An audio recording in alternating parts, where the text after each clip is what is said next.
我先带大家看一下我们这最好看的马房，你们看是落地窗，这边是全是玻璃哦，看得很清楚。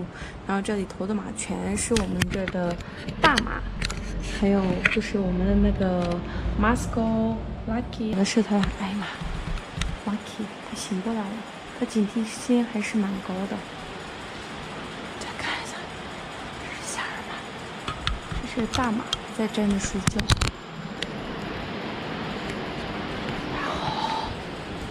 这个家伙还没睡，你咋没睡呢？啊？他仿佛在跟我讲，我明天早晨又不用上班，又不用去上学，又不要睡得早了。他已经醒过来了，但是他知道我没有任何危险，所以说他不会站起来。再看一下，这个呼噜声，哦哟！都忙着吃，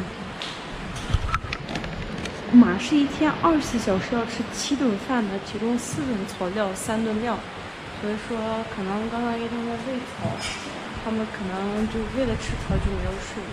再去看看那个母马吧，就是喂奶那些带小驹子那些马，看他们是怎么睡的。因为母马生完宝宝之后，它会护着孩子，它时时刻刻都站在那个宝宝跟前保护孩子嘛。但是也有一些马是跟着宝宝一块躺着睡的，这个也是根据他们的母马的心态吧。那我们先去看看吧。好了，我们到了母马和小宝宝他们这边的马房了，我们看一下。哦，他们喂草嘛，喂料都现在都醒过来了。他们母子俩在这抢着吃草。我们再看一下有没有在睡觉的。他妈妈醒过，妈妈在吃东西，宝宝已经睡过去了。再看一下，这小宝宝他也睡了。